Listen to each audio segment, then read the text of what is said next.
Hare Krishna. So welcome to this presentation entitled How to Mess Up Your Life with Misapplied Varnasrama. Varnasrama is God's social system for humanity. So this is not a anti-Varnashram or against Varnashram seminar. In fact, we love Varnashram. And we think Varnashram is very good. It's good for you, it's good for society, it's good for ISKCON. In fact, it's a creation of the Lord. Krishna says in Bhagavad Gita, Chatur Varnyam Maya Shrishtam Gunakarma Vibhagashaha.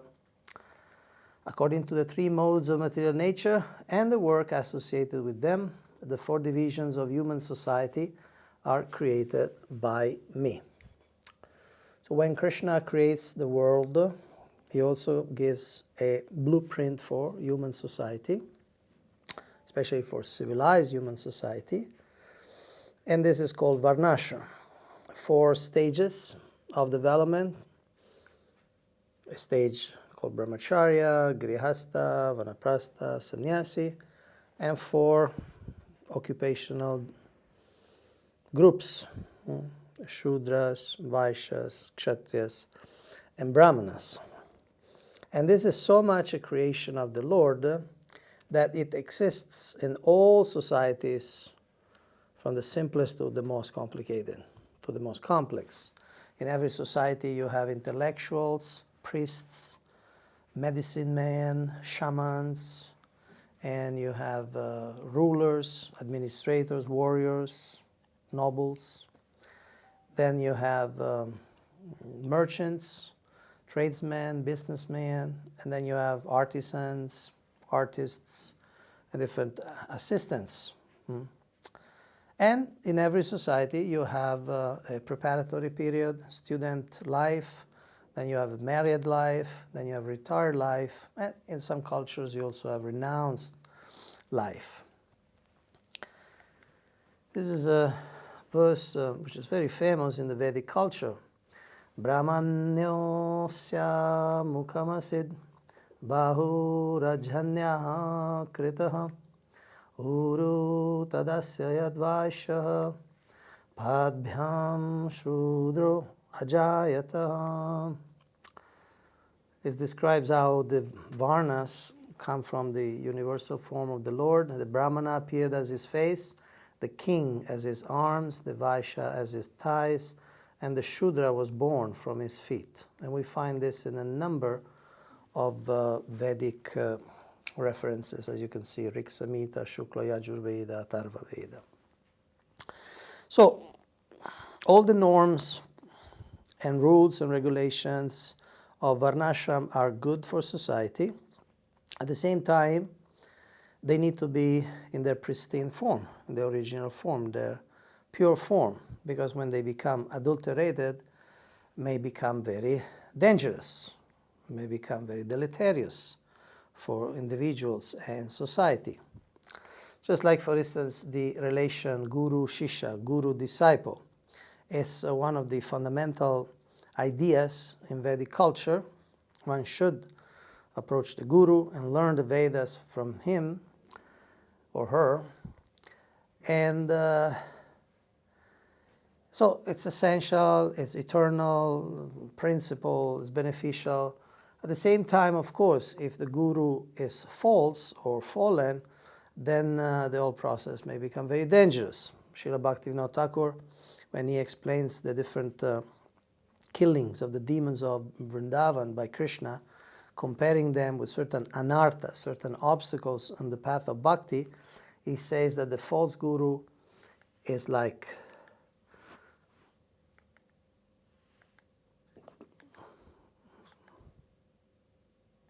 Putana Rakshasi, the witch Putana. Because, first of all, she is the first demon killed by Krishna. And so the first thing in spiritual life is to accept a guide, accept a reference point. So if that reference point is wrong, is off, the whole spiritual life will be off. Second, because she was presenting herself as a very beautiful woman and very benevolent woman, but in fact she wanted to kill Krishna with a poison that she smeared on her chest. So one principle that I want to stress is that the rules of Varnashram work based on the idea of interdependence. They don't work in isolation. So if you were to walk away from this course with one word, remembering one word, I would like to be this: interdependence. Just like in this game, you have different pieces of wood. The game is to pull them out without having the whole thing crashing down. But of course, at one point, when you take enough things out, then the thing has to crash. So, social roles are interdependent. People have different duties, and those duties can be maintained only if other people who have other duties also maintain those duties. They don't act in isolation. Similarly, you have this gentleman performing an acrobatic act, circus-like exercises, and you can see that this person on the top has to depend on these people doing the function properly. And these two have to depend on these three people doing the function properly, and these three people need to depend on these four people doing the functions properly. Otherwise, obviously, you can't expect this person to remain in this position if others are not doing their duties, the functions. So, if a role mutates, other roles mutate too. They're not frozen in eternity or in permanence. And if conditions change, prescriptions change. If the conditions change, the instructions change. For instance, you may want to tell this gentleman who is sitting in nature, breathe very deeply and absorb as much oxygen as possible. Open your lungs. And this will be a very good instruction. But then in a different condition, same gentleman, you won't tell him, breathe very deeply. Because the environment, the context has changed. So the injunction is also changing necessarily. Let's read, for instance, this purport by Srila Prabhupada in the first canto. Who likes to read this? The Shudra class is less intelligent and should have no independence. They are meant for rendering sincere service to the three higher sections of the society. The Shudra class can attain all comforts of life simply by rendering service to the higher classes. It is especially enjoined that a Shudra should never bank money. Srimad Bhagavatam 1.9.26 purport. Okay, so here the Shudra shouldn't have cash, shouldn't bank money, shouldn't have cash. It should be taken care, and it should just render sincere service to the three higher sections of the society. But for the Shudra to do this type of dharma, the other three sections, they also need to fulfill their dharmas. Because if they, instead of higher sections, educated, noble, you have some very ruthless, very greedy businessmen, then the Shudras will be turned into slaves. On the basis of such an injunction, no, you should not have money, I will take care of you, I'll just give you enough what you need to be happy, then this, the Shudras, the workers, will be exploited. So in a situation in which the Shudras can depend on noble-minded Vaisyas, Kshatriyas, and Brahmanas, then it's better that at least they have the freedom to bank their money, stash something aside, or at least have the liberty to move from one master to another. Another example is monarchy. Srila Prabhupada very often, and those who read Srila Prabhupada books know, very often spoke about the glories of Vedic enlightened monarchy. He says that an enlightened monarch is much better than, say, a contemporary leader elected by the people. At the same time, Srila Prabhupada also explained, for instance in this case, that monarchy is out of date now. It was a conversation in Vrindavan 69. So he explained how monarchs, they became disqualified because they started believing to be the proprietors of the kingdom. And therefore they were, instead of thinking themselves the servants of God and the servants of humanity, they started thinking themselves as the proprietors and the enjoyers of the facilities of the kingdom. And so they degraded. So monarchy is out because we don't have qualified monarchs. And if that type of absolute power were given to unqualified people, it would be terrible, as we have seen in many dictatorships all over the world. We have seen Hitler, we have seen Stalin, we have seen Pol Pot, we have seen more recently Mugabe and other people like that. We also hear sometimes the devotees speaking about democracy. Instead of democracy, democracy. How many of you have heard this expression? Democracy. It's very common. Huh? So we almost get the idea that Srila Prabhupada was against democracy. Srila Prabhupada, of course, comparing Maharaj Yudhishthira or Maharaj Parikshit or King Ramachandra with modern day democracy, of course, there is no comparison. But if you compare with dictatorship or unqualified monarchs, democracy is much better. In fact, Srila Prabhupada also said this. Who likes to read this? If your country there is a very good system of democracy, the people have so much power that they were able to get down this Nixon, who is obviously a rascal. Letter to Rupanuga, 18 December 1974. Okay, so I realize many of you were born after this historical period. How many of you ever heard about Nixon? Okay, so Nixon was the president of the United States of America at the same time, Srila Prabhupada. And he got involved in some, what we could say by nowadays standards, minor scandal. And he was removed. So Srila Prabhupada was saying, see, you have this good system where people have power and they can respond to tyranny. They can respond to rulers, administrators who are not doing their duties. So he was extolling some of the virtues of democracy. At the same time, democracy as a system, it's pretty bad as a system. Winston Churchill, he said that the best argument against democracy, it's a 5-minute dialogue with a man in the street. In other words, you speak 5 minutes with a man in the street, you realize that this person doesn't know anything.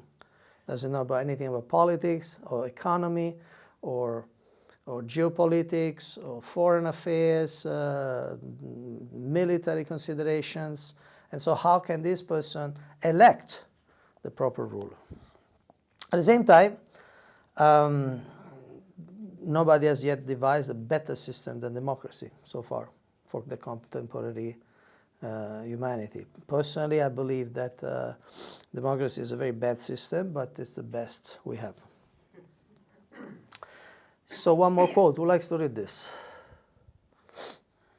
Your countrymen are more or less independent, spirited, and lovers of democracy. So everything should be done very carefully so that their sentiments may not be hurt. According to Sanskrit moral principles, everything has to be acted, taking consideration of the place, audience, and time. Letter to Tamala Krishna, 13 October 1969. Okay, so this is another aspect, that things are not frozen in time forever. According to Sanskrit moral principles means a niti shastra. Everything has to be acted considering the place, the interlocutors, and the time. So nothing relative is fixed forever.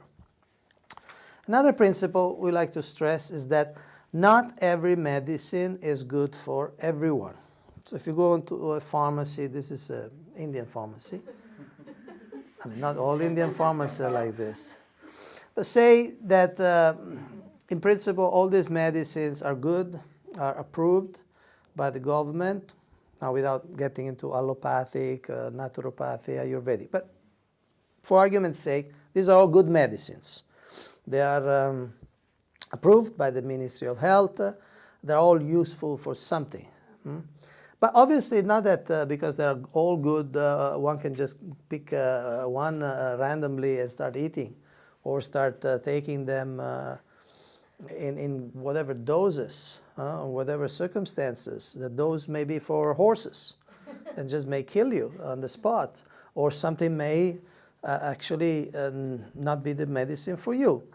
So similarly, what we find in the many scriptures of Varnasrama, Dharma Shastras, and so on, all these prescriptions, all these norms, they're good in themselves, but for particular people. And applying them to other people, or people who are not qualified to apply them, then it can be very dangerous, very risky. Another principles that we want to touch is description is not necessarily prescription. Srila Prabhupada in his books and lectures and letters describes many things. Describes a state of affairs of India when he was a child, so that means more than 100 years ago by contemporary standard, or India 5,000 years ago, and sometimes millions of years ago. And not all these descriptions are necessarily normative. They are not necessarily directions for us to follow. Sometimes it's just a description. Like the other day I was reading in the 9th canto, he says, slave trade exists in humanity since time immemorial. Selling people and using them as slaves exists since time immemorial. Now he was not prescribing this to be applied in ISKCON, although in some cases would be very useful when temples are short in manpower to use some slaves. But he was not recommending that we apply. He was just saying this exists in life, exists in human society. Or when he describes how kshatriyas were going hunting or doing other things, that not that our kshatriyas, our ISKCON kshatriya will have to do that. So one thing Srila Prabhupada often describes, and sometimes even recommends, is polygamy. A man marry more than one wife. Yeah, we have 3, but it could be 2, there could be 4, 5, 6. There's no limit, I mean, that I know. So let's read this quote. Who likes to read? According to our Vedic process, polygamy is allowed. Letter to Karandar, 9 January 1973. Okay, so I cut this quote into 2 because one may be tempted to just stop like this. Okay, according to the Vedic process, polygamy is allowed, full stop. But actually the letter goes on.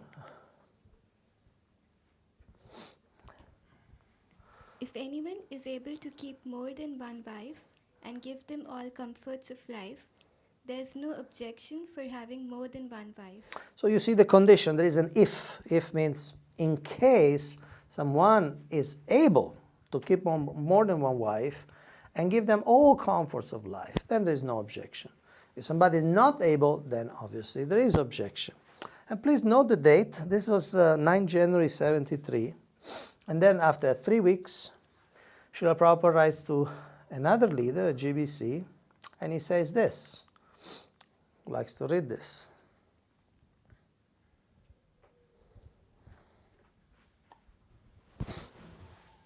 After conferring with my various GBC representatives, I have concluded that polygamy must be strictly prohibited in our society. Although it is a Vedic instruction, still there are so many legal implications.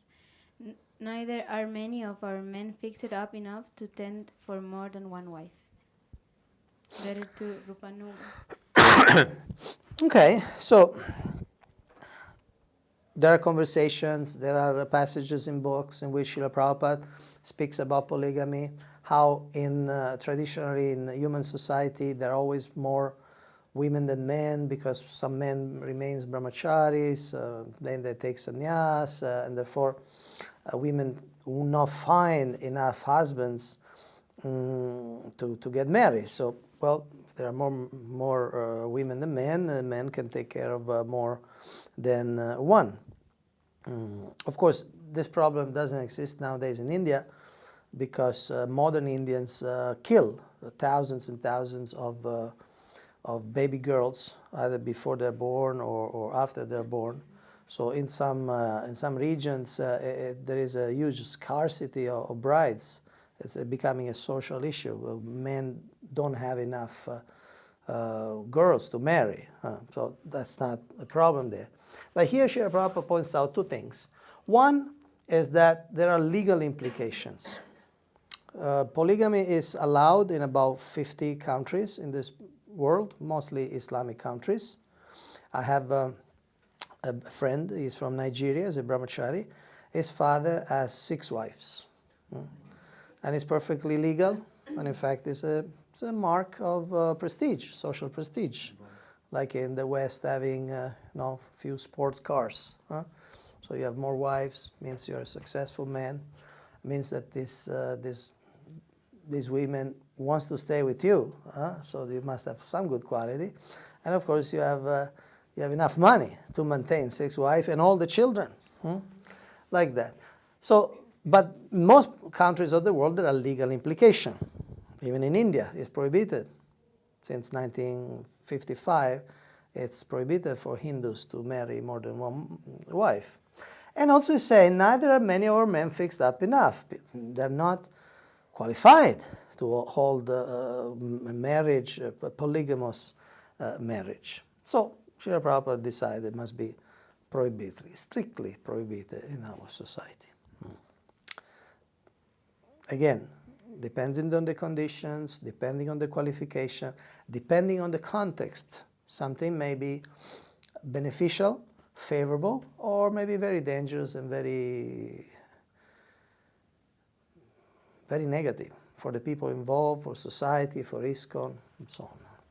Another aspect that Srila Prabhupada spoke very often, especially based on his experience, is what we call nowadays child marriage, and we could call it early marriage, especially for girls. When Srila Prabhupada got married, his wife was 11-year-old. And he explains that some of his elder sisters were even younger when they got married. Of course, he also explains that the husband and the wife will start living together only when she will reach puberty. But still, you have a child of 12-year, 13-year-old who already is a married woman, has already started having babies, which by modern standards is unthinkable or criminal. There are even statements by the United Nations against child marriage. Although Srila Prabhupada explains the advantage was that, of course, they were joining extended families, they will be protected, and they will be pure when they get married, so they will develop very strong attachment to their husband, will be the first man they know.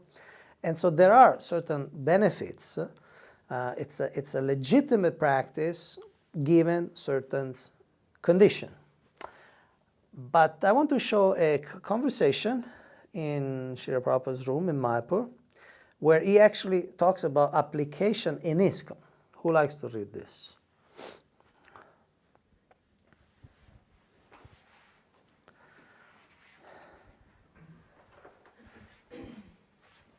Radha Vallabha. He is 19 years old. He made arrangements with another devotee to marry her daughter at a later date. She is only 12, so I've told him not to do anything until I spoke to you. Prabhupada, there is no objection, 19 years old boy and 12 years girl. It's a very good combination, but the culture is so bad that after a few days they will separate. So what is the use of consulting me? They will break. They promise and they will break. Okay, so here we see Srila Prabhupada in a circumstance in which somebody wants to apply what he has heard from Srila Prabhupada himself. And he says, in theory, yes, 19-year-old boy, 12-year-old girl, fine. Very good combination. But the culture is so bad. The culture is so bad, they will not stay together. And so he, as you can see, he was very negative about that. Also because we need to understand, when a girl will join, say in a Vedic age, a very young girl will join an extended family, a joint family, she will have so many direct authorities. She will have their mother-in-law, different aunts, different seniors, or grandmothers. It will be a very, like a clan living together. And she will be protected, engaged throughout the day. And so it made sense. It made sense. And then she'll start having babies, taking care of the babies, and she will also, grow up in the ranks of the family, and so on, and the system will continue. Nowadays, with nuclear families, husband, wife, living in a little apartment in some big city, no support, no social support, no grandmothers, no mothers-in-law, this young girl, say 14, 15, sitting alone in an apartment all day, what she would do? She would just probably spend all day watching TV or on the internet, Facebook, Instagram, and all that. Would not be really practical. Let's see another conversation about the same topic. Also in Mayapur. Who likes to read this?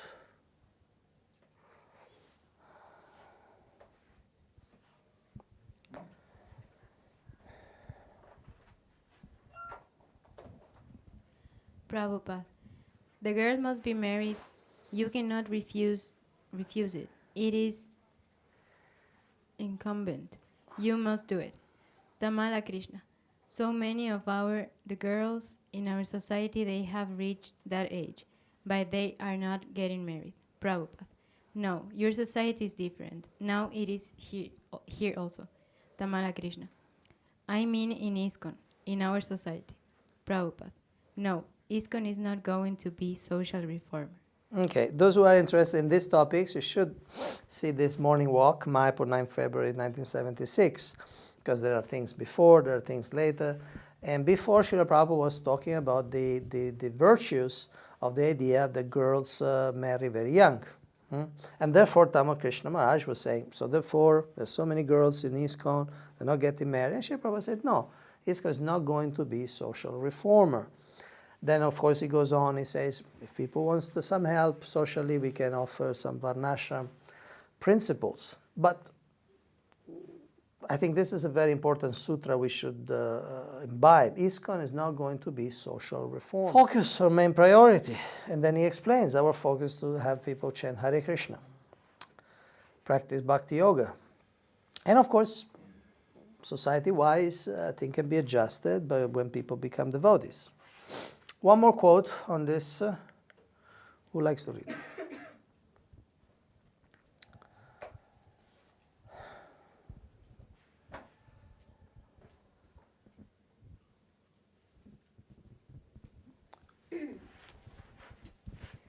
Still in India, in villages, they must get their daughter married before 15 years. Otherwise, it will be a social scandal. The father is responsible for that. Of course, we can't introduce that system in your country. It is not possible. Okay. So Srila Prabhupada was talking in Boston, United States of America, and it was, again, you see the difference between description and prescription. Describing is describing that in the villages of India, at least in 69, it would be a scandal if the girl was 15 and would not have already been married. But we cannot introduce that system in your country. It is not possible.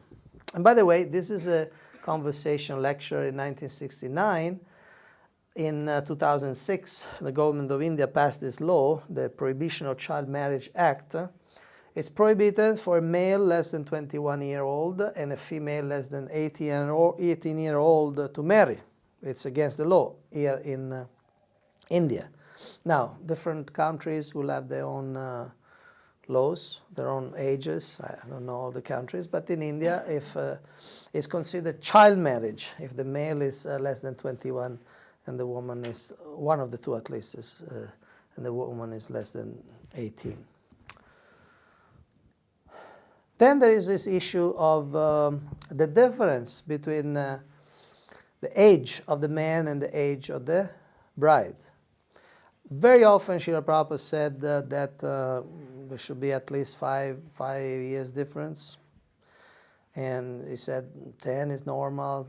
And sometimes he said, at least once he said there's no difference, there's no limit in how much could be the difference. It could be 50 years of difference. And he was saying how he knew somebody in Calcutta. He was very old, but he married somebody very young. But at the same time, he was a very good devotee. And Srila Prabhupada was saying in that conversation, but just by thinking of him, I feel purified. And he married somebody who was 60 years younger than him. So he was open to these ideas. At the same time, he was open to other ideas. Let's see this quote. Who likes to read?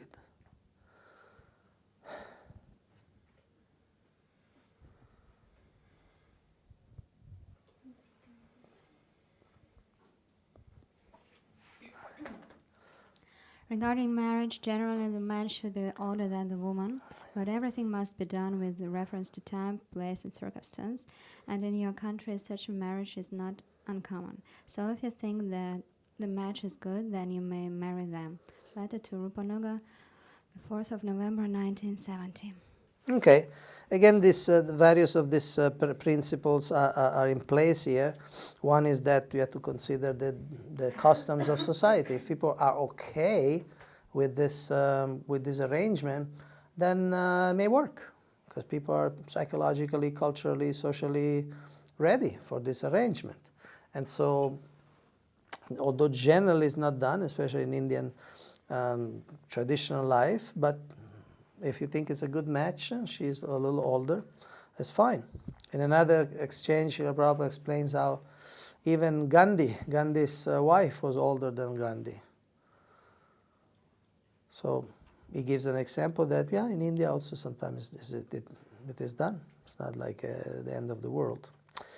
Very interesting, in this photo you see Srila Prabhupada conducting a marriage ceremony for 3 different couples, which is not done in Varnasrama. It's probably the first sannyasi was doing that in the history of the cosmos. It's just not done. Sannyasis don't perform marriage ceremonies. It's just they don't. But in this case, he explains also in Chaitanya Charitamrita, generally sannyasis don't do this. But because there was nobody else capable of doing it, so he did for a few years. He did for a few years, like that. Another example of his flexibility, seeing the principle above what could be a norm. Now, another point is that Vedic wives presuppose or need Vedic husband. You're asking a girl, say, no, you could have to be surrender and you have to completely depend on your husband. But obviously the husband also has to be qualified. The husband should be muscular enough to hold muscular, of course, not only physically, but morally and ethically and intellectually. Like, for instance, once there was Japtaka Maharaj here in Mayapur, and somebody came up with a big book, handmade book, manuscript. They said, Maharaj, we compiled from all the scriptures, from all Srila Prabhupada books, we compiled a list of Stri Dharma. This old big book is about the duties of women. Okay.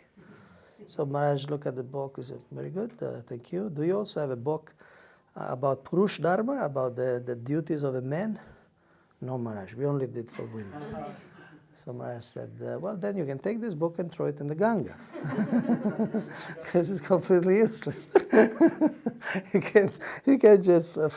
can't just do one side and not do the other.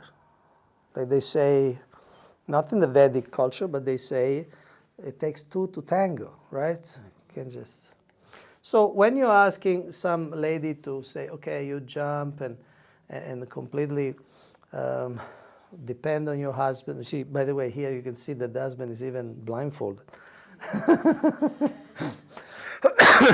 But the point is that, yes, in Vedic society, the girl will be totally dependent on the husband and the family of the husband, and of course the culture of the husband.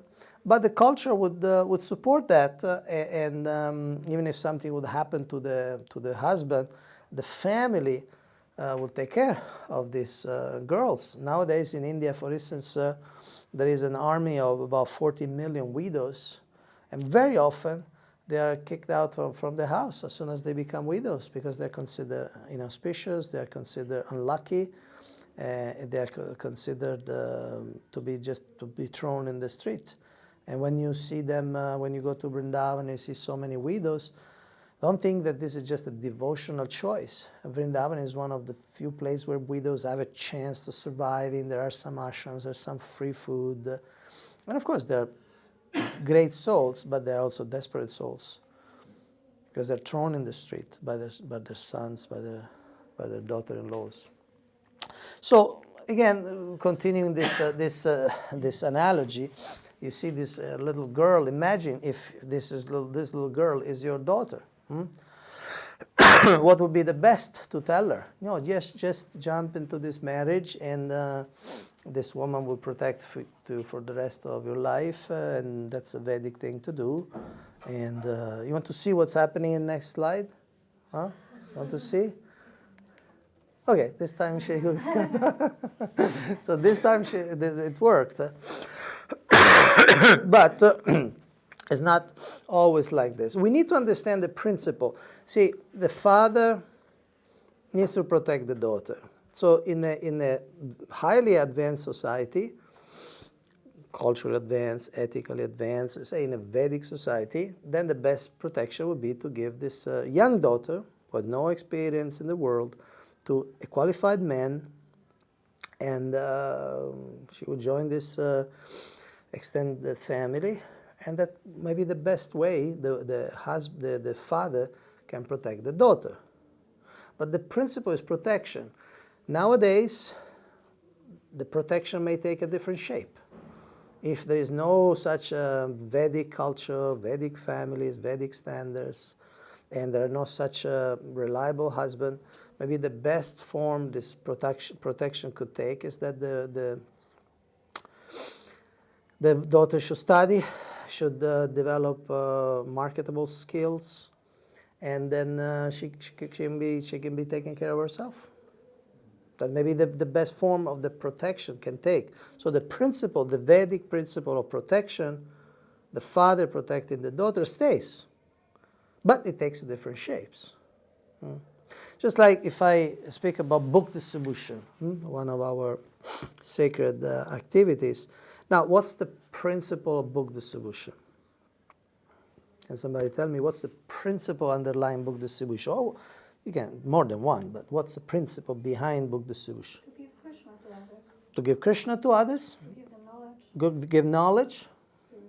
Spiritual knowledge. Very good. So the principle is giving spiritual knowledge about Krishna.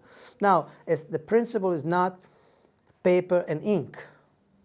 So if you're giving electronic books, if you're giving Kindle version of the books, you're doing the same book distribution. Although there's no paper, there's no ink. So you're fulfilling the same principle of giving knowledge in a different form. But you're fulfilling book distribution.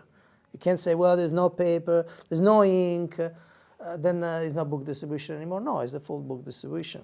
So when we talk about Varnasrama, we should understand always the principles that these norms are trying to support and sustain. And then there is the Manusamhita, a bestseller in human society. Now, Let's read some of this. Who likes to read? A father, brother, husband, or brother-in-law should keep their daughter, sister, wife, or sister-in-law happy and pleased through gentle words, respectful behavior, gifts, etc. Those who desire prosperity should ensure that women in their family are always happy and do not face miseries. But there's more. A father, brother, husband, or brother-in-law. No, The next one. A father where women... the family. Excuse me. A family where women remain unhappy due to misdeeds of their men is bound to be destroyed. And a family where women are always happy is bound to prosper forever. But there's more. One desiring glory should ensure that he keeps women in the family by giving them respect and pleasing them with good ornaments, dresses, food. Women should always be revered under all circumstances. But there's more.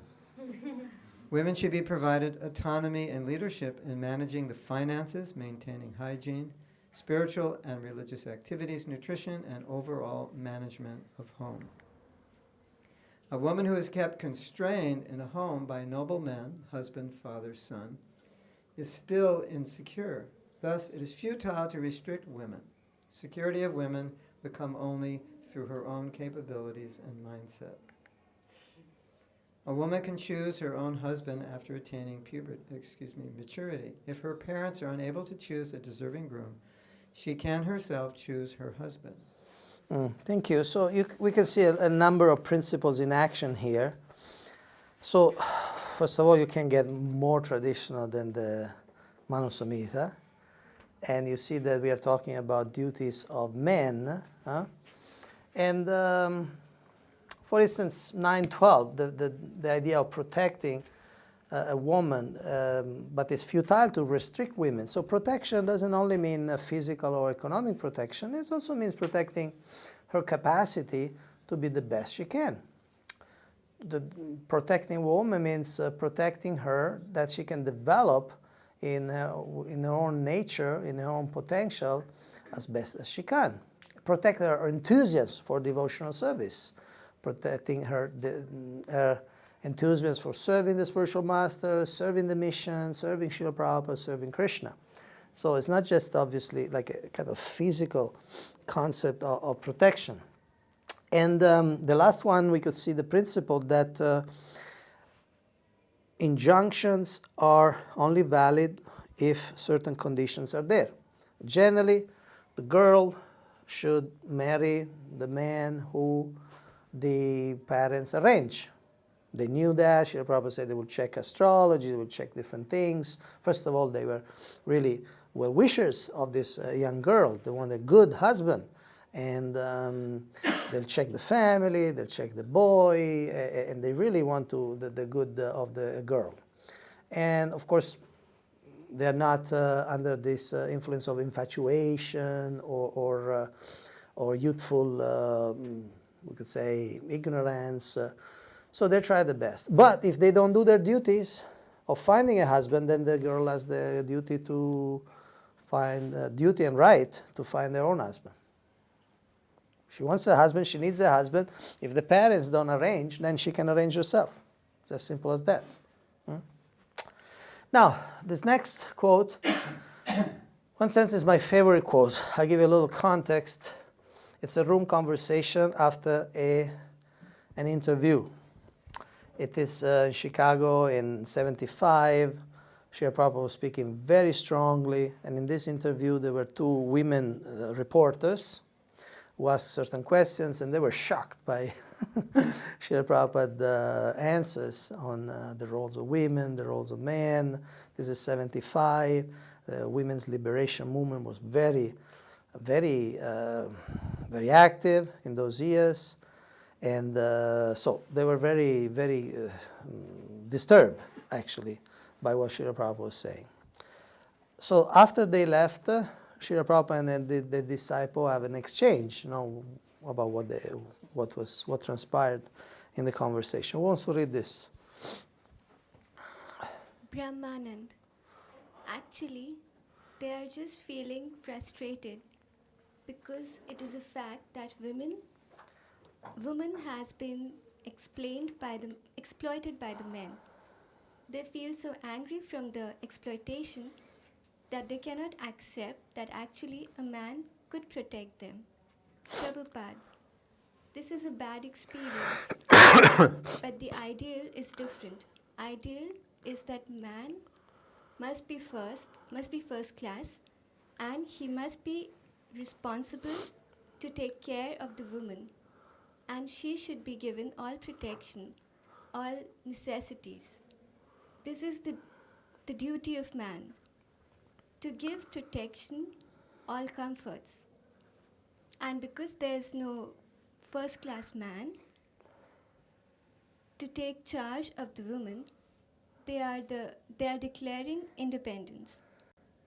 That we also said, that there's no first class men. So if there's first class men, then whole question is solved. So this is a very nice sutra. You can tattoo it on your forearms or something. If there is first class men, then the whole question is solved. If men really do their duty of giving protection and in all aspects, as we saw in the Manu Samhita instructions, then the whole question is solved. In other words, no sane woman will feel he wants to be separated or independent from a first-class man. But of course, we have to see, is there first-class man or not? Now, one other angle we want to explore is this. The sex drive is so strong in the living entities that the whole material world is running on sex attraction only. For canto, purport. And we heard this many times, and we have personal experience of this. So sometimes when people, especially men, but anybody, who wants to become free from this attraction and wants to advance in spiritual life, then this attraction to women becomes obviously a major obstacle in advancing in spiritual life. So sometimes the attitude is to be inimical to this opposite gender and demonize the women as a class, or women as individuals, women as a source of attraction. And Srila Prabhupada explains this in a letter, how this attraction turns into repulsion and enmity. Can you see? Who can see? Yeah, I can see. Sometimes in the neophyte stage of devotional service, in order to withstand the attack of Maya and remain strong under all conditions of temptation, young or inexperienced devotees will adopt an attitude against those things or persons possibly harmful, threatening to their tender devotional creeper. They may even overindulge in such feelings just to protect themselves. Okay, overindulge in such feelings to protect themselves. It's like an attempt at exercising their attraction by talking bad about the source of attraction, the object of attraction. It's a strategy. It's not a very mature strategy. Obviously, it's not a strategy that can lead society to welfare and harmony and maturity. But it's a strategy that many people adopt. Let's see another quote. Who likes to read this?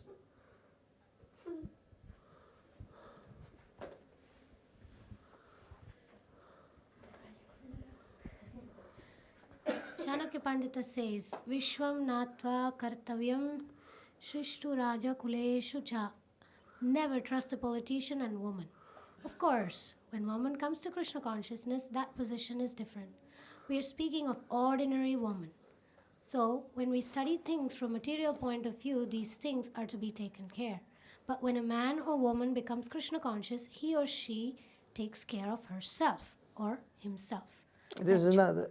Sorry. Lecture on Bhagavad Gita, 140, London, 28 July 1973.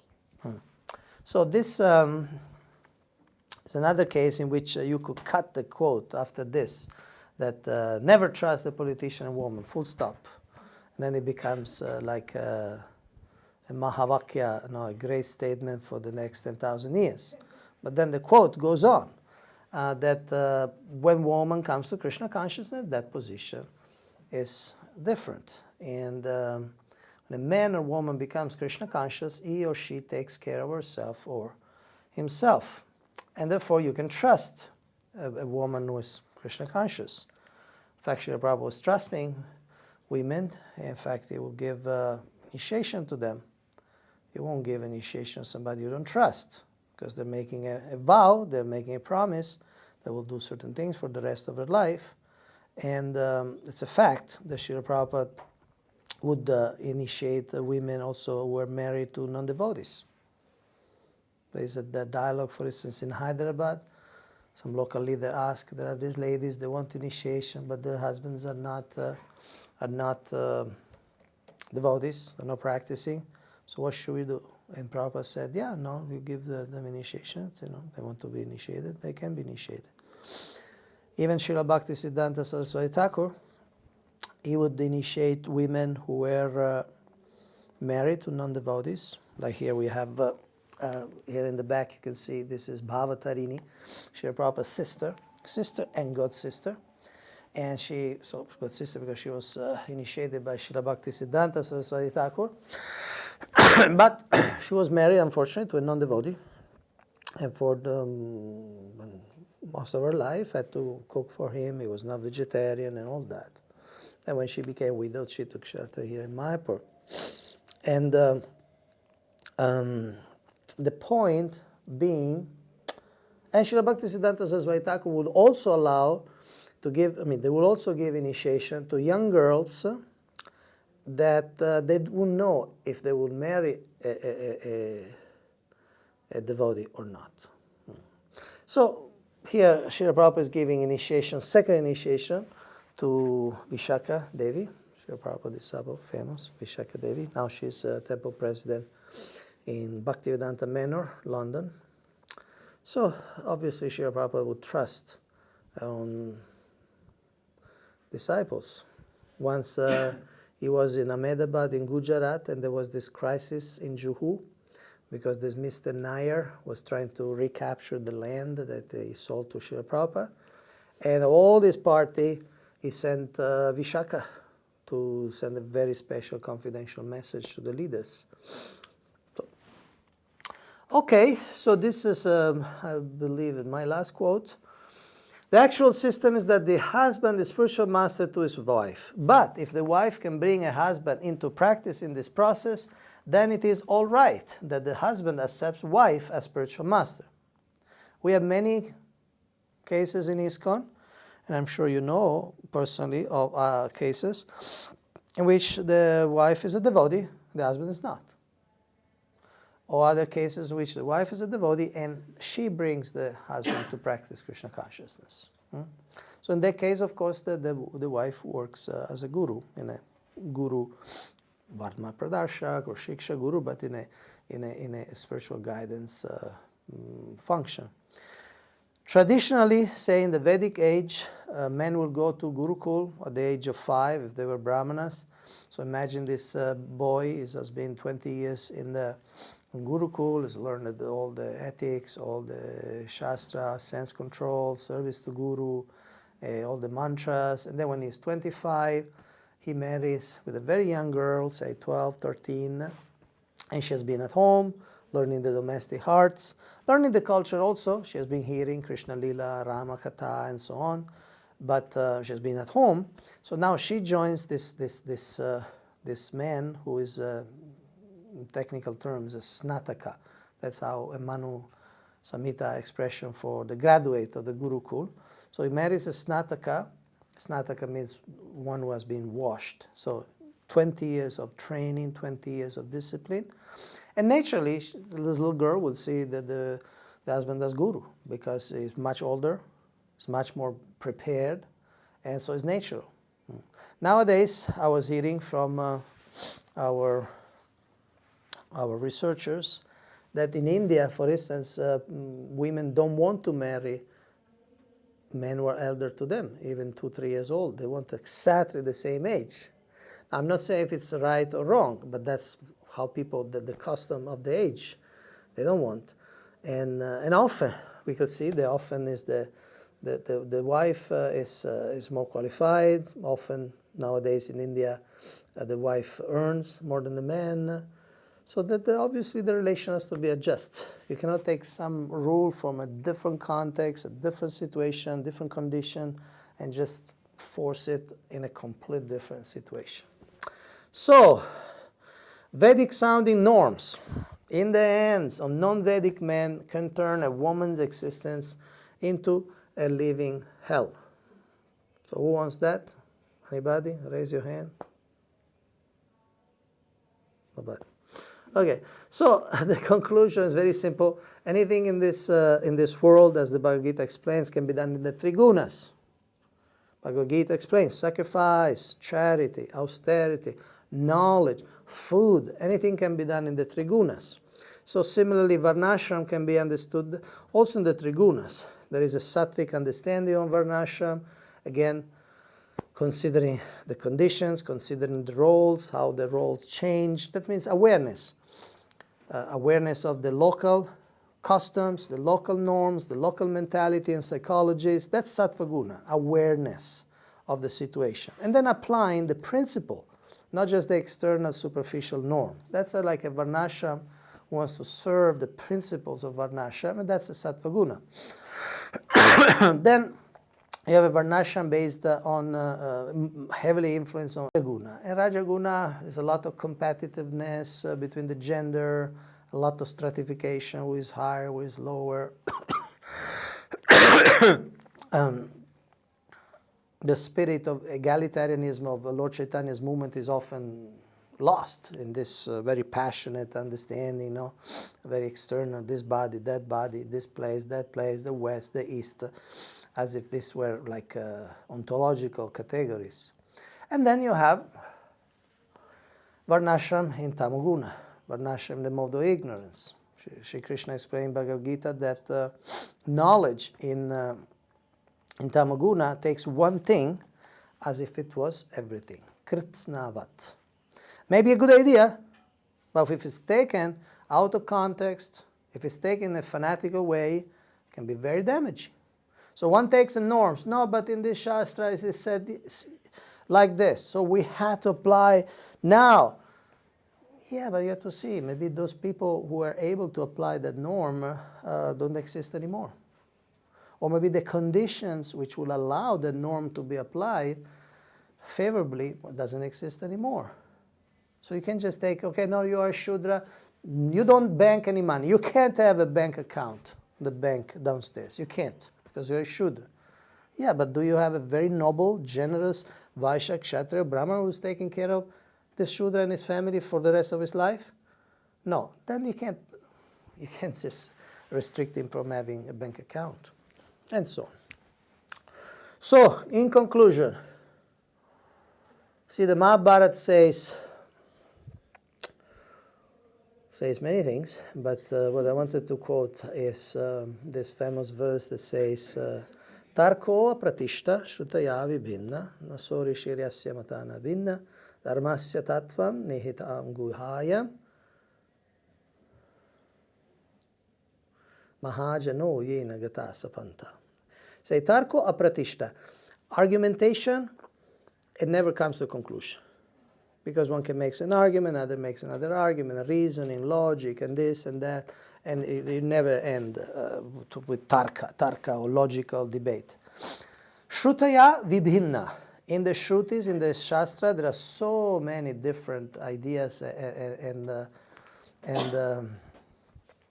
injunctions. So many. So one Shastra says like this, one Shastra says like that. So it's confusing. Huh? But, so the truth about dharma, For the truth about Dharma, it's in the heart. It's in the heart of the pure devotees. Mahaja no yena gata sapanta. So to understand the truth of Dharma, including Varnashram Dharma, we have to understand the heart of the acharyas, especially the founder acharya.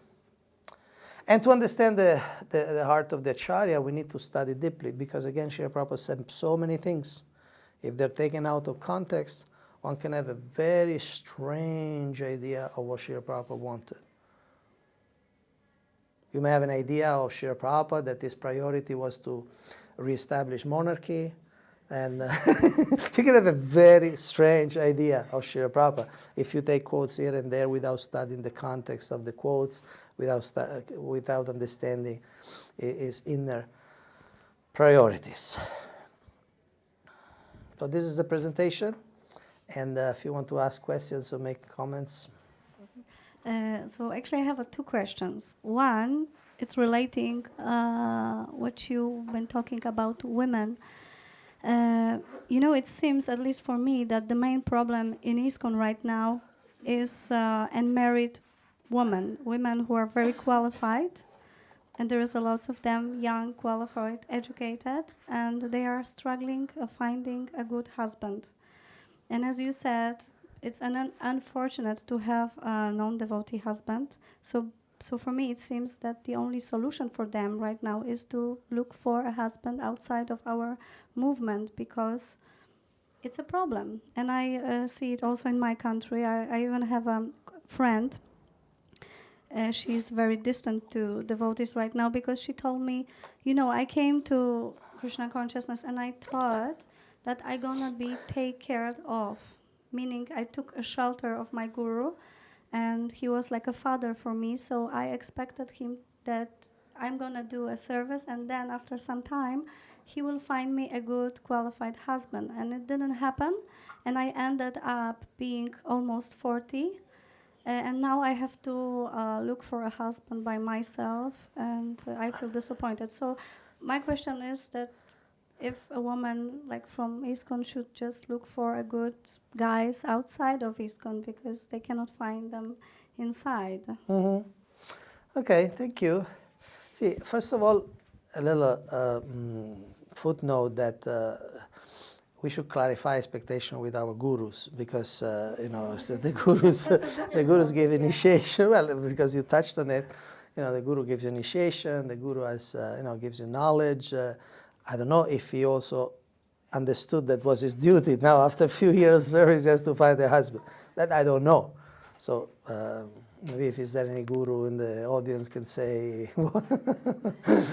Anyways, always there is one guru who explicitly, not me, but explicitly states that that's not my job description. Okay, so it's all in any relation in life. It's good to clarify expectations. Because we may say, well, my guru, I know he's a sannyasi, but I need this, and he should do that. Sometimes it's not the same understanding. Okay, that's aside. Whom to marry if there are no available devotee husbands? See, obviously it's not a black and white thing. It's not that all the devotee husbands, devotee means somebody who chants Hare Krishna. All the Hare Krishna husbands are shining white knights with the shining armor on a white horse, and all this, and all the non-devotees are all like monstrous rakshasas with horns and big teeth. There is unfortunately, it's a fact that sometimes devotees act in a very moral, very moral and responsible way. I have a dear god sister in Italy. She came here. She somehow got attracted to a devotee here in Mayapur. And Mayapur, devotee, in Mayapur, devotee, in Mayapur, devotee, in Mayapur. Born in Mayapur, maybe. Born in Vrindavan. No, born in Vrindavan, stay in Mayapur. And they marry in Puri. No, I don't know. But, can be holier than that externally. Then he married her, and finally, he told her that, oh, I have a very huge legal emergency. My brother? Himself was somebody in the family, or himself. I have a very big, I may end up in jail for many, many, many years. I need to pay certain money. So your parents, he forced her parents, who are middle low income, and they had a house, and he forced them to sell the house and pay whatever this, which believe it's completely false. But anyway, for this. And then he got the money of this house, and it just disappeared, ran away, and never to be seen again. And then now this lady, she's a single mother, living alone in the North Italy, working, no protection whatsoever. So it's a fact that sometimes devotee men act in ways that non-devotee men will not even dream of acting. No? So it's not a guarantee just because somebody chants Hare Krishna, this person is a gentleman. Unfortunately, I say it with a sad heart, but it's not a guarantee. And sometimes you have devotees who are non-devotees, who may be sattvic, very responsible people, ethical people. They may be vegan. First of all, they may become devotees later. But even if they don't become devotees, they can fulfill all the, we could say, all the anthropological functions of a husband in a very good way. You know, he may be a very good father, maybe a very good husband, and so it's not. I wouldn't say no. I wouldn't say no, because sometimes I know another person. I won't give any coordinates, but this person was married. This was a devotee lady, initiated devotee, and she was married with a non-devotee. Apparently, a very good man. No, a good man. But then she was saying no because he wants to have sex. So how can I stay with him? I had to go away from this marriage. And she consulted somebody, an astrologer, and this astrologer thought, no, don't run away like this. You know, you married him, and okay, he's may not be perfect in the ideal sense, but he's a good man. He's taking care of your children. 3 children. She had 3 children, but she ran away from this marriage because the husband was not Krishna conscious, and he wanted sex. And then the latest we knew that he started having sex with this man, this devotee man, was married with somebody else, but then probably that was not Krishna conscious enough. So then she started having sex with another man who was also married. So she started basically, she was like a coronavirus of adultery going around, and she could have very peacefully stayed with the original man. As far as I know, I don't know a person, but what I know is was a good man, was also well off, very nice situation, nice house. And instead she became basically a very unchaste person. And she's not yet married or settled, no? Yeah. So, certainly it's worth considering. It's not black and white. Some men may not be practicing devotees, but maybe better husbands than others who are maybe practicing devotees, but they're not so responsible, not so dependable. Does it help?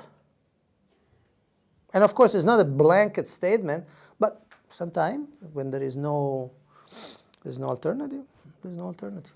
I have few friends, like female friends, and they having non-devotees husbands, and they are very happy. And sometimes they are saying, I cannot imagine to have a devotee husband because most of them seems to be so irresponsible. They are like, I don't know, living this like hippie lifestyle. I just prefer to have like well, maybe we can not make luxury, a rule, but, of course, but just stable, financially stable life, and a man who is going to work and he's maintaining the family, and Yeah, and there are countries like in China. I was talking with one of the leaders in China. They attract mostly women. Okay, it's like 80% are women devoted, and 60% of these women are married with non-devotees husbands. And so it's basically half of ISKCON China is married to a non-devotee husband. And so they have to deal with that. And no, the gurus, the leaders, they just say, no, stay in this situation and stay in this situation. And first of all, of course, you don't want to. First of all, doesn't mean that they leave the husband, they find a better husband, because there's no devotee husband anyway. So the question would be, having the present husband, not having a husband, or getting another non-devotee husband. Those are the options on the table, really. Huh? So they're not options. Stay with the husband you have. By karma, by whatever, you have this husband, Hare Krishna. May not be, Kashyapa Muni or Kardama Muni, but there's somebody, something. Okay. Once I was in China, this is from the other side, but similar principle.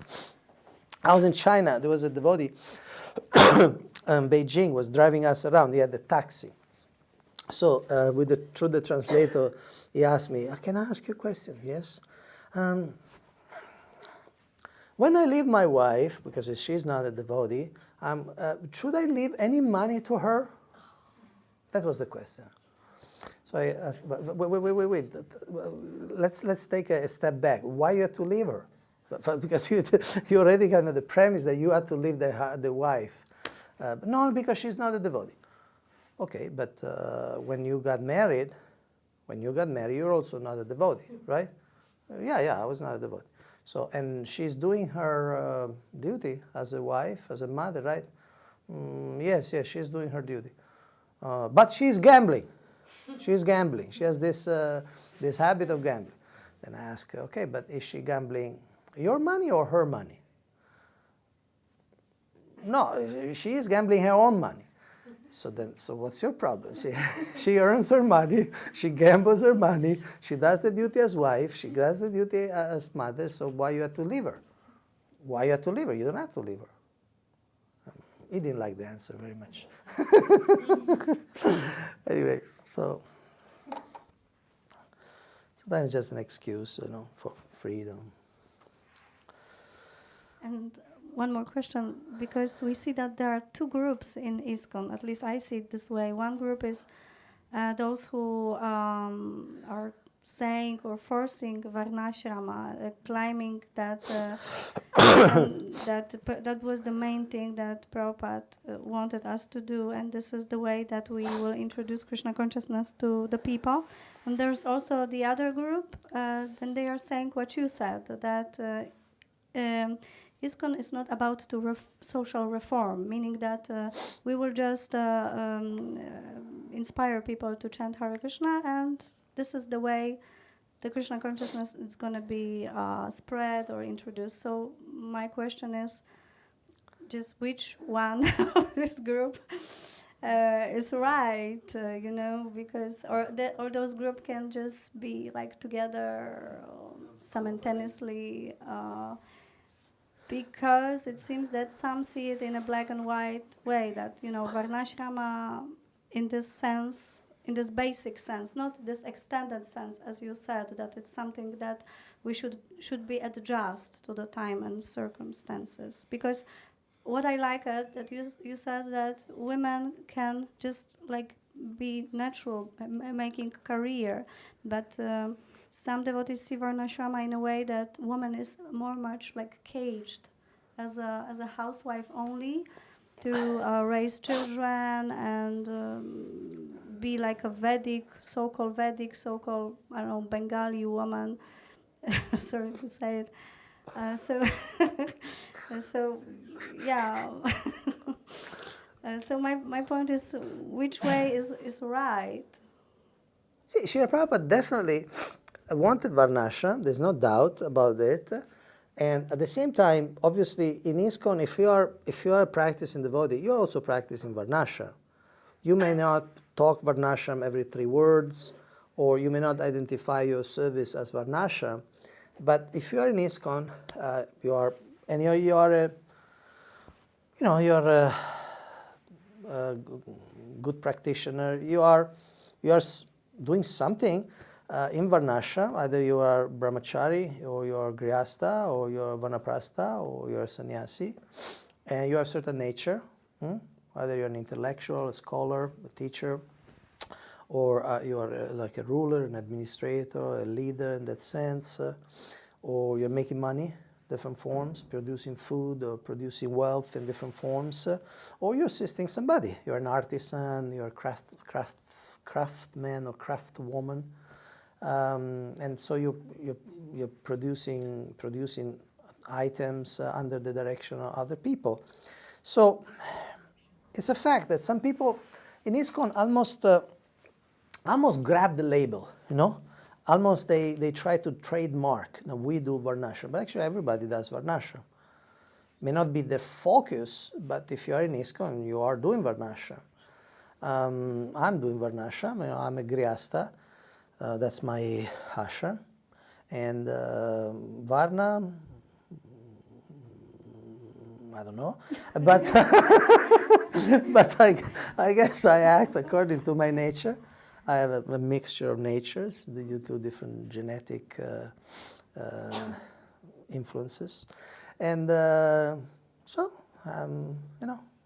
the essence of Varnashram is that wherever you are, you put Krishna in the center. The Daiva Varnashram, karma yoga, basically. Wherever you are, you're an artist or you are an author, whatever you are, serve Krishna with that. So everybody's doing, but some people seems to almost to grab this label and almost monopolize the terms. Although we are all doing Varnashram, And in terms who's better, I wouldn't say who's better. It depends on the individual, depends on their understanding.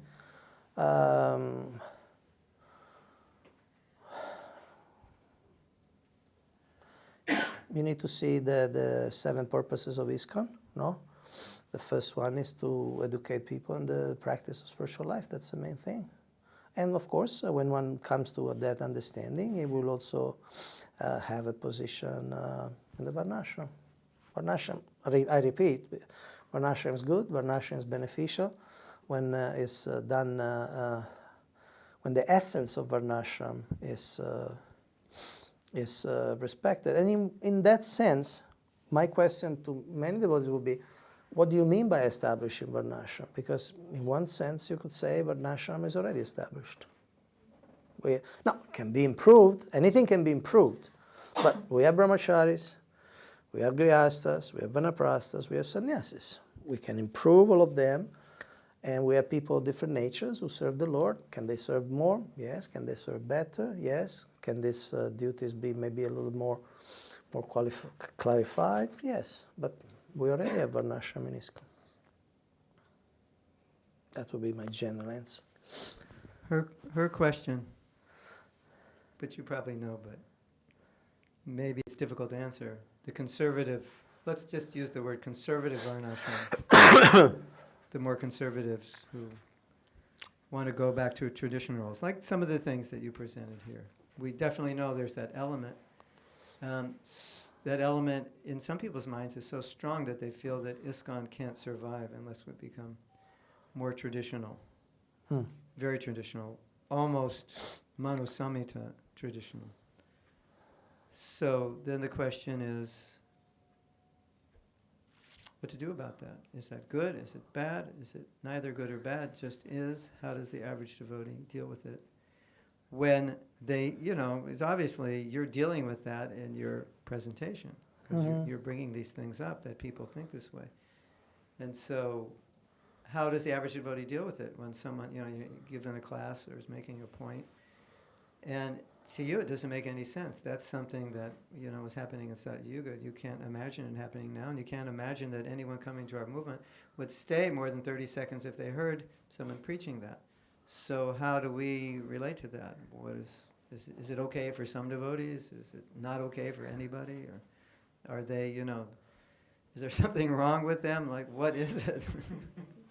Something wrong with us? Okay, my understanding is that Srila Prabhupada has had an oceanic view, and Srila Prabhupada's instructions are really relevant. Some will be relevant even maybe in hundreds of years or thousands of years, more than what they are relevant now, and or in other countries or in other legal systems.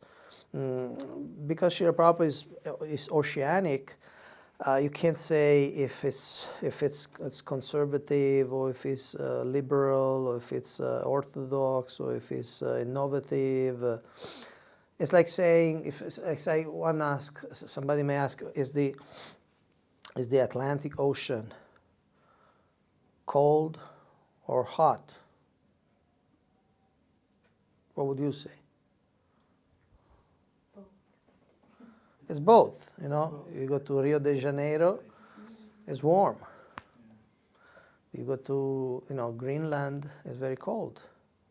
Because again, it's an ocean. It's very, very vast. So it's not just cold, it's not just hot. So Srila Prabhupada in the Bhagavatam and the Sampradaya gives a very, very vast conception of human life, history, the cosmos. So it's the duty of the leaders to take the essence of what Srila Prabhupada say, apply as much as possible in one's own circumstances. And like sometimes you can't even have temples. You are in a country, they won't allow to have a temple. You can't have a temple like a center for a community with an installed deities. The government would not allow. I'm not talking just about China, I'm talking about Middle Eastern countries. So obviously, although there is so much in the scripture, so much in Srila Prabhupada about deity worship and temples, you may not be able to have it in certain places. But life goes on. Obviously, those devotees can go back to God without having a temple or without having an elaborate deity worship. So they need to concentrate on the essence, chanting the holy name, reading the Bhagavatam, and serving, preaching. Like that. So I would say that as a movement, two things. One is that there will always be different natures, different souls. In every movement there will be the progressive or traditional, conservative or liberal, because that's human nature. And especially a movement vast as ISKCON and liberal as ISKCON, that we attract all sorts of people. So we'll attract all sorts of people, and people will have a certain idea of social life and social arrangements different than others. At the same time, that's the first thing. So there will always be some tension, which to some extent will be healthy, because if there is a civilized dialogue, then it can be instructive, can be actually an inspiration for growth. Just a few days ago, the GBC has approved an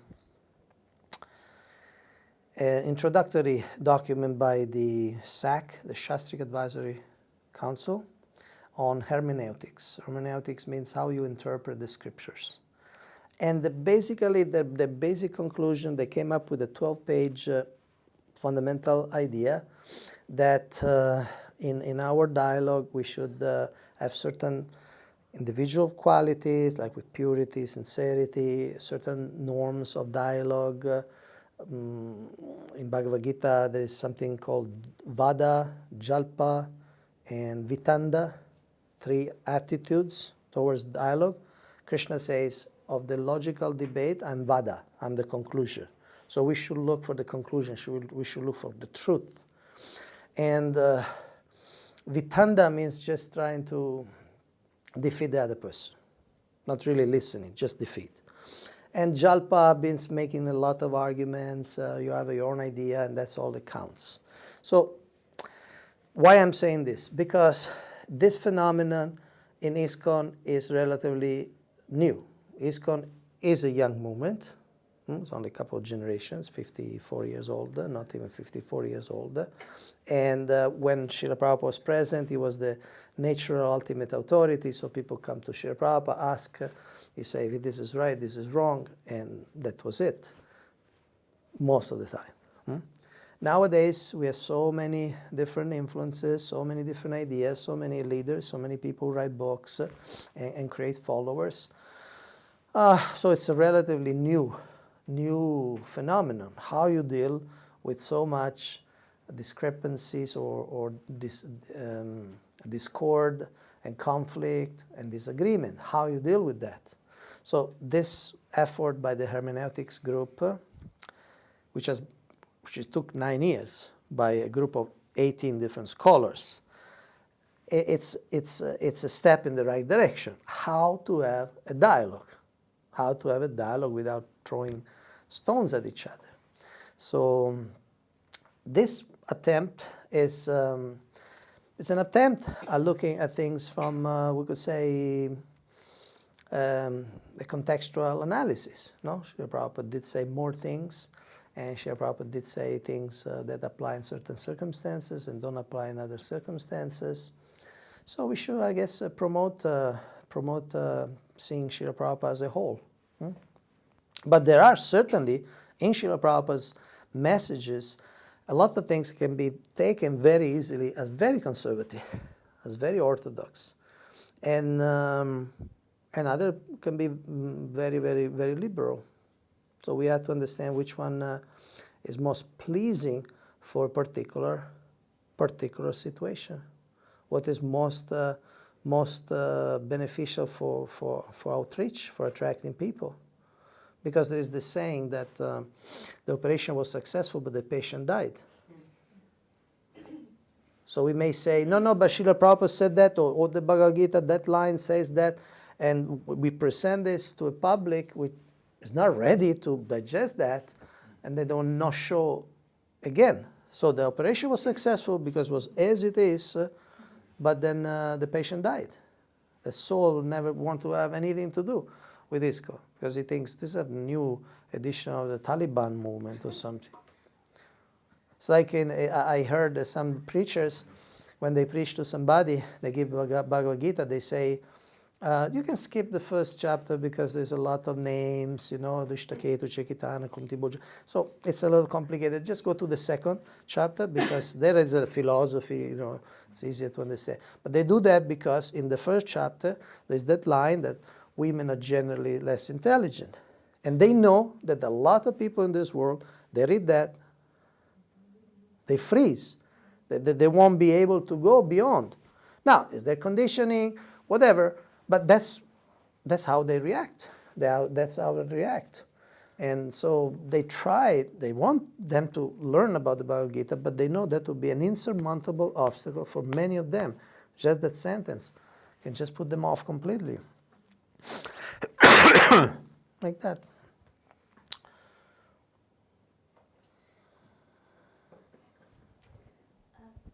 Regarding what you said, my Guru Indradimna Swami even stopped distributing the teaching of Queen Kunti on his festivals because of the statement that women are less intelligent. And he did it because of what you said, because he didn't want people to misinterpret this statement, because it's like, yeah.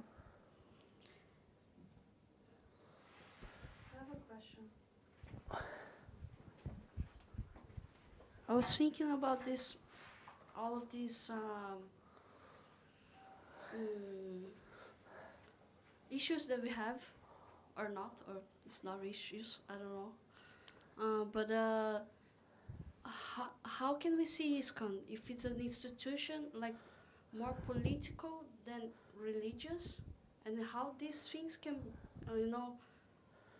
be part of this Krishna. We are just trying to worship Krishna, and all of these things comes, all of these things regarding society. It's just something that I was thinking about. Well, Krishna in Bhagavad Gita speaks about pure bhakti, but he also speaks about sociology, Chaturvarnya Maya Shishtam, how that could be implemented. One, as an editorial, I would say that sometimes with the mistake we make is to mistake psychology for philosophy.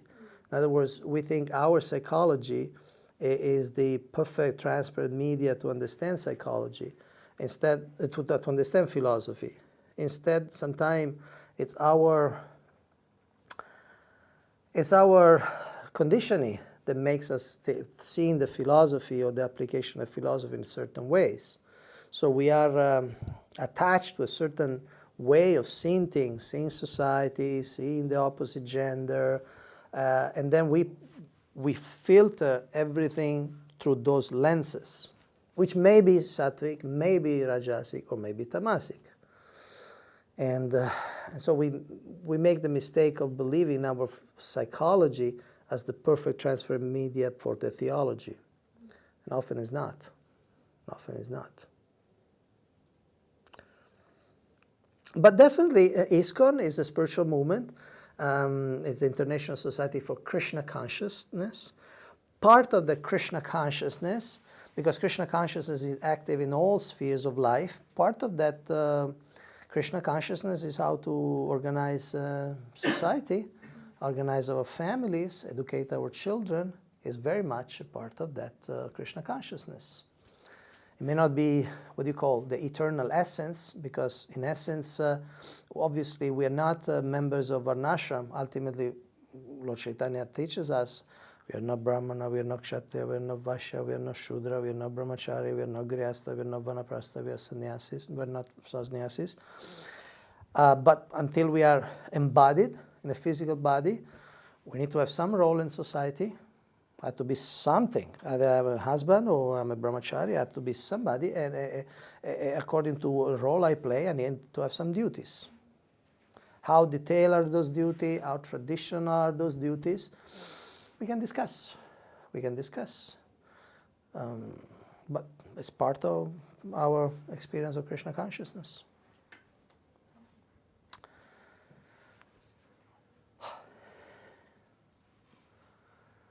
Anyone else have a question?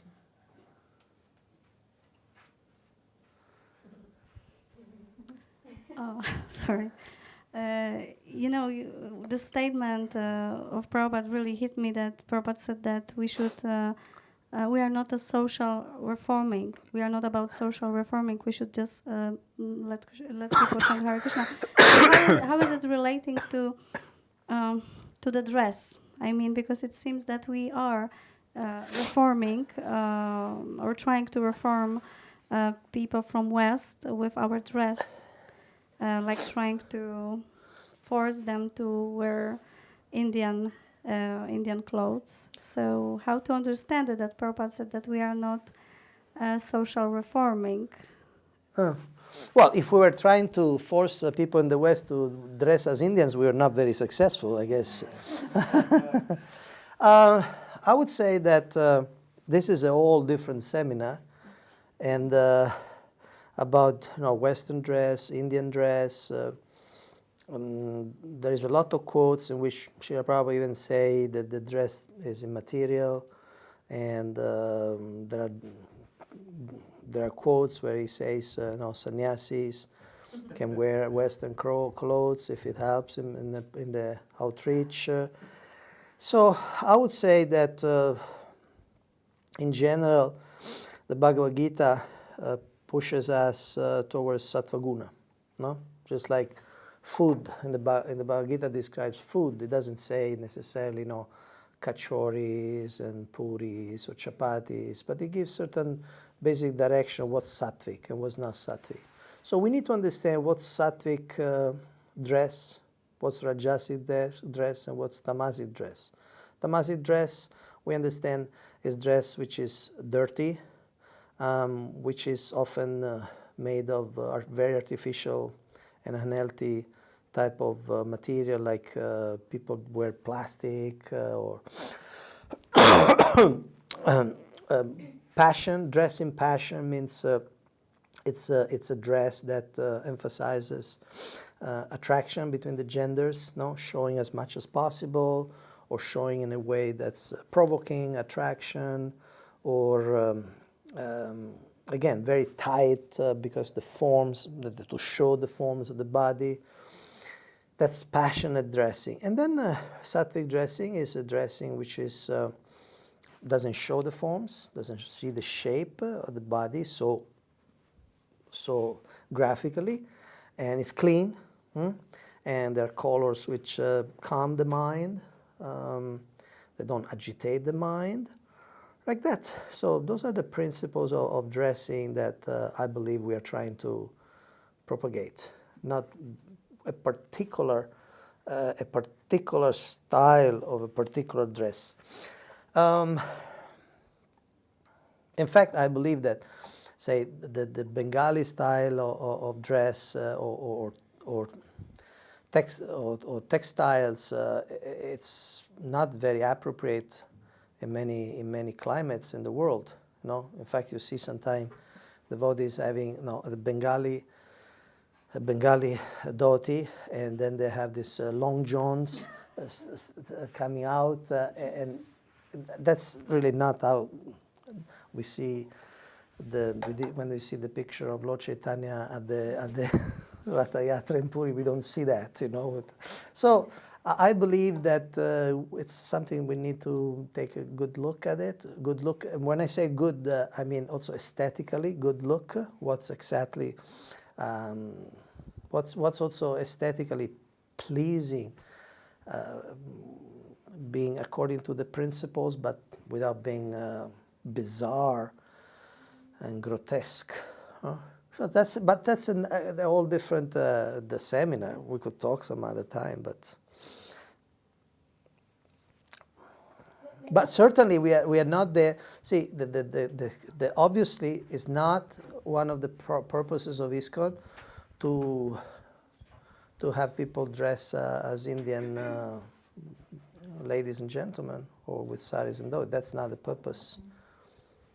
I thought you could mention that there are modes of dressing modes in Yeah. There are obviously you can dress in a tamasic way or rajasic way also with sari.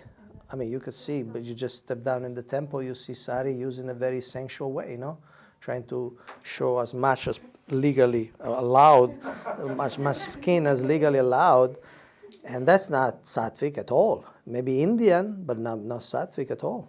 It's quite what do you call suggestive. Agitating. Huh? Agitating. Yeah, potentially agitating. So it's not that anything Indian is divine.